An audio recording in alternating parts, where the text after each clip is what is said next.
अब एक्शन का वक्त है। जी हां, गजा पर इस्राएली जारहियत को लेकर अब दुनिया ना सिर्फ इकट्ठा हो रही है, ना सिर्फ बातें कर रही है, बल्कि अब अमली इक़दामात करने की मूड में है। जी हां, अब तुर्की अज़्म मुसम्मम कर चुका है वो कि गजा और फ़लस्तीन के लिए मुस्लिम ममालिक को ना सिर्फ इकट्ठा करेगा, यानी तुर्की ने ये मजबूत इरादा कर लिया है कि अब वो फ़लस्तीन और गजा के लिए मुस्लिम ममालिक को ना सिर्फ इकट्ठा करेगा, बल्कि मुस्लिम ममालिक से इसराइल के खिलाफ एक्शन लेने के लिए आमादा भी करेगा।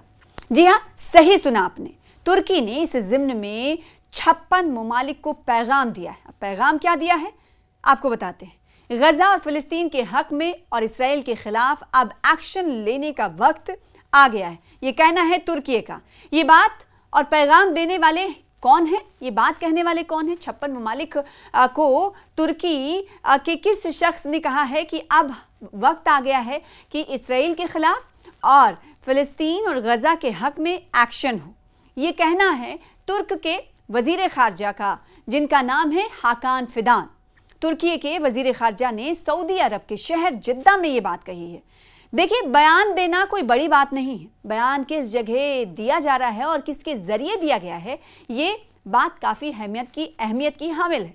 क्योंकि तुर्की के वजीर खारजा ने, जैसा कि हमने आपको कहा आपसे कुछ देर पहले, कि सऊदी अरब में जिद्दा में ये बात कही कि अब वक्त आ गया है, 56 ममालिक को मैं पैगाम देता हूँ और अभी वक्त आ गया है कि जल्द से जल्द अब एक्शन के मोड में आए, यानी एक्शन का वक्त आ गया इसराइल के खिलाफ और फ़लस्तीन और गजा के हक में फैसला लेने का, एक्शन का वक्त है। अब तुर्की के वजीर खारजा गजा और फ़लस्तीन के लिए मुस्लिम ममालिक से एक्शन लेने के लिए कह रहे हैं, वो भी सऊदी अरब में, जिद्दा में।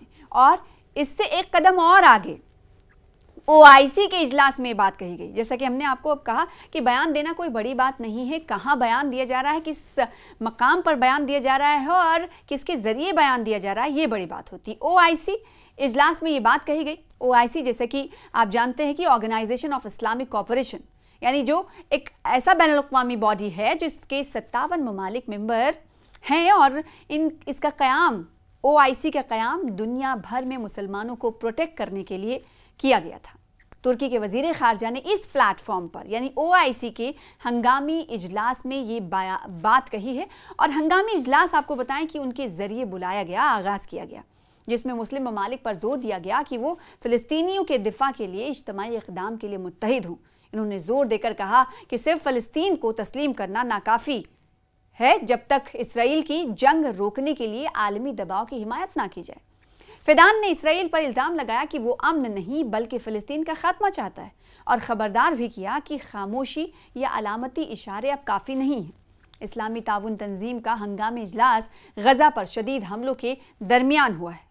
तुर्की ने फ़लस्तीनी शहरियों के तहफ़्फ़ुज़ के लिए फ़ौरी सिफारती, सियासी और इंसानी बुनियादों पर इक़दामात करने का मुतालबा भी किया है। तो ना सिर्फ पैगाम दिया है बल्कि हाथ से हाथ मिलाने की बात कही गई है, वो भी 56 ममालिक से। OIC के इजलास में, हंगामी इजलास में ये बात कही गई। और पिछले दिनों आपने देखा होगा कि एक और पेशरफ्त हुई है, वो ये कि कई ममालिक के 150 मजहबी स्कॉलर्स हैं।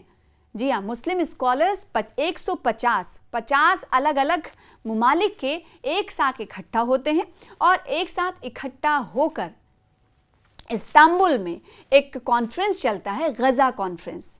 तो ये दूसरी पेशरफ्त की बात हम कर रहे हैं। एक तरफ तो तुर्की के वजीर की तरफ से ये बात कही जा रही है कि अब एक्शन का वक्त आ गया है, लिहाजा सारे ममालिक जो इस्लामी ममालिक हों इकट्ठा हों और एक एक्शन के मोड में अब आएँ। और दूसरी तरफ एक पेशरफ्त ये हो रही है कि इस्तांबुल में कई दिनों से गजा कॉन्फ्रेंस के बैनर तले इकट्ठा हुए हैं 150 उलमाए कराम और ये 50 ममालिक के उलमाए कराम हैं। इस दौरान एक डिक्लेरेशन, पैलेस्टीनियन डिक्लेरेशन पास किया गया है और इस डिक्लेरेशन के ज़रिए माशी तौर पर, यानी इक़्तिसादी तौर पर और सियासी तौर पर इसराइल के ख़िलाफ़ खड़े होने की अपील की गई है, दबाव बनाने की अपील की गई है कि अब वक्त आ गया है कि इस्लामी दुनिया, यानी इस्लामी ममालिक खामोश ना रहे, क्योंकि फ़लस्तीन पर जुल्म और बर्बरियत का सिलसिला लगातार इसराइल का बढ़ रहा है। और जब से इसराइल या बेंजामिन नेतन्याहू अक्सर ये बात कहते हैं कि वो ग्रेटर इसराइल चाहते हैं,